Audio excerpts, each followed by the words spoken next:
guys, it's Straw Hat. The Nintendo Switch is over 7 years old. I'm so old now. Now that the Switch is old enough to be in second grade, it has had plenty of time to develop a great library of games. There is something for everybody on this console. It has strategy games, multiplayer games, and loads of random junk. Oh boy, junk! Yeah, even though there's plenty of trash on the eShop, there's a load of great games that have come out for the Switch.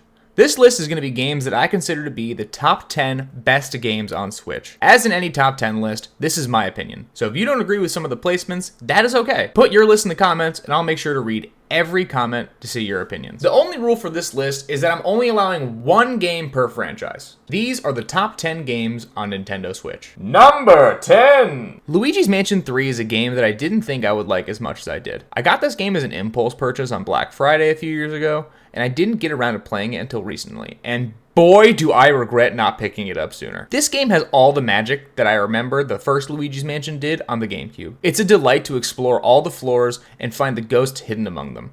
Each floor felt so unique and interesting to explore, all while having a consistent feeling of polish. Gooigi is a great addition to the formula, and it allowed for some puzzles that honestly had me stumped at certain points. My main problem with this game is that it's just not long enough. If this game was a little bit longer, I feel like it could have climbed the list a little higher, but it's still great for what you get. This will not be the last time we see Luigi on the list, but in his next role, he fell a little flat. Number 9! Paper Mario: The Thousand Year Door was originally a GameCube game, so why is it on this list? What are you, the Pope? This game has all the charm from the original that I grew up with, and to get that experience with the visuals in HD and better lighting made my inner child sing. This game just feels so much more alive than it did on the GameCube, and it makes the whole experience seem more complete. This game did not have as many changes as I thought it would when it was announced, but I think that's a good thing. This was a borderline perfect GameCube game, and the experience holds up extremely well when brought into the modern era. Paper Mario is a series that I've always loved. The comedy is on point as always, and this game is the best in the series. I may be in the minority who also liked the Origami King, but the nostalgia is carrying this game onto the list. I think a lot of the quality of life improvements are subtle enough, but help. There are a few things that I wish were added, like button mapping, but at the end of the day, it's small things that do not take away from the game experience. Though the Origami King is only available on the Switch and is more of a Switch game, I think the Thousand Year Door is a better Paper Mario experience, and it's why it takes the number 9 spot. Number 8!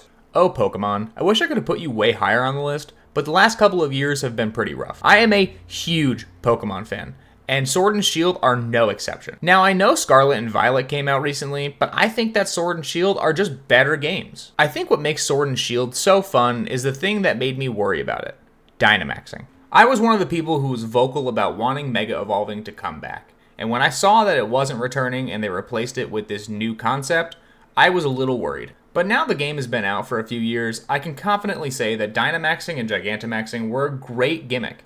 Was it as interesting as Mega Evolves? No. But it was still something fun and refreshing. The Galar region is beautiful. I especially notice it when I'm in the routes and in the cities, and even though the wild area had its issues, it was still good visually. Another thing that made this game so special is that this is the first Pokemon game with DLC, and I think that was a good idea for Pokemon.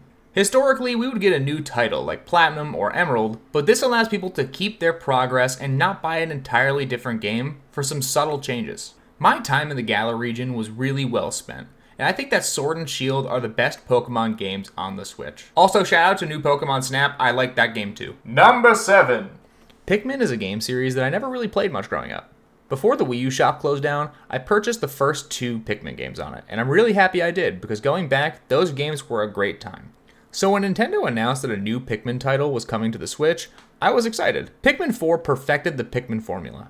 The amount of treasures that you find keeps you entertained, and every location that you explore feels unique. Playing a tiny alien exploring an equivalent of Earth at such a small scale has such a great feel to it. The lack of a time constraint in this game felt nice, and is a relief from the other titles, and it took away some of the difficulty so I didn't find myself missing the mechanic. The Pikmin series is always full of personality, and I think that this game has the best visuals of any game on the Switch. The graphics consistently made me want to stop and just stare at the screen. I think if you're hopping into the Pikmin series for the first time, you may be better off picking up Pikmin 1 and 2, but if you'd like to learn the hard way, this game can absolutely be your first experience into the world of Pikmin with no issues. Number 6.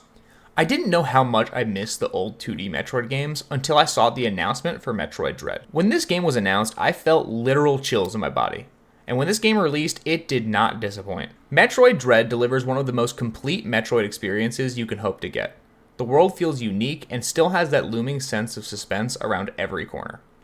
Exploring the world and finding new power-ups just to go back and unlock new routes is the bread and butter formula for any Metroidvania. But when other games have been coming out and doing the formula for a long time with wild success, without a real Metroid coming out, I was scared that Nintendo wasn't going to be able to do the formula as well as others have. And I was so wrong. Metroid Dread is easily one of the greatest Metroidvanias of all time. The enemies are refreshing, the Chozo are terrifying, and the world itself is alive in the creepiest way possible. If you hadn't had the ability to play Metroid Dread yet, I highly recommend you go and get yourself a copy, because this game will make you feel levels of fear that you cannot get in another Nintendo experience. Number 5. Fire Emblem Three Houses was my first and only experience with the Fire Emblem series, and I loved every minute of my time. I haven't played many strategy games, so I didn't know what to expect when getting into Fire Emblem, but I was pleasantly surprised. Having to manage a team of students and bring them on missions where their lives are literally on the line is suspenseful and engaging. The 3 separate houses that you can side with at the beginning of the game all offer unique stories and deep connections to characters that I did not expect when I loaded this game up. The calendar system and how you use your time is extremely important. Making connections with your students and other professors is just as important as winning battles and ensuring everyone's safety. I put way too much time into this game, and I regret 0% of the investment that I made. If you think that you may enjoy Fire Emblem, I think this is the perfect game to dip your toe in the water and see if the series is right for you. Number 4. Mario Party Superstars is oozing in nostalgia. This game takes some of the best N64 Mario Party maps and puts them into beautiful HD on the Switch. What this game does best is deliver the authentic Mario Party experience that fans have been missing since 2012. I have never been shy about my opinions on the Mario Party series, as you can tell from the other videos on my channel. But what makes Mario Party Superstars so special is it's the return to form that fans have been asking for. The minigames feel fresh even though they're from older games in the series, and the maps still feel brand new even though they are 20 plus years old. The only problem that I have with this game is that there's not enough content. Nintendo could do so much to this game and make it feel like a premier Mario Party experience, but they've seemingly left it alone, which makes me feel like they've forgot it exists. If you play any of the old Mario Party games and you wish you could have that feeling again, this is the best way to jump into the Mario Party franchise without having the old retro consoles at your disposal. Number 3. Mario Kart 8 Deluxe is a port of the Wii U title that came out years before the Switch. So tell me how it's the best-selling game on the console. Well, my theory is that the game is the perfect Mario Kart experience. This game offers a refreshing take on old maps with loads of new maps and characters that keep people coming back. Add on to this already great game a booster pass, which doubled the amount of maps, added a bunch of new characters, and you have a heavy hitter of a game. I will never forget seeing the Mercedes-Benz Mario ad and being confused about everything that's ever happened in my life. What makes Mario Kart 8 so special is that you can have a new experience every single time you play. With the amount of carts, gliders, and wheels that you have at your disposal, you can make every round feel unique. Mario Kart 8 perfected the formula of the prior games and gave fans an experience that they cannot miss out on. Putting this at number 3 was difficult, but this is a port of a Wii U game, and even though they added so much with the booster pass, I wouldn't feel right putting this at the number 1 spot because it's not primarily for the Switch. Though this game is borderline perfect, there are 2 games that I feel represent the Switch better and were made for the Switch exclusively. Number 2. Deciding on putting Mario Odyssey and Super Mario Wonder has been a decision that I literally lost sleep on. But at the end of the day, the game that I think best represents the Mario series is Super Mario Bros. Wonder. Burn him alive! Push him He's down a the witch! stairs! Could this be a recency bias? Absolutely. But this game brought the 2D Mario series back from extinction and gave fans in the new era a great experience. What makes Super Mario Bros. Wonder so special is not just the visuals. This game plays flawlessly. The perk system that allows you to pick how you play the game is a sense of freedom and customization that you can't get in other Mario titles. Another thing that makes this game so fun as addicting is that it's genuinely funny. Some of the old Mario games, especially from the Wii and Wii U era, felt as if they were taking Mario too seriously in certain aspects. Mario Wonder takes the comedy and dials it up to 11. You can literally play as an elephant.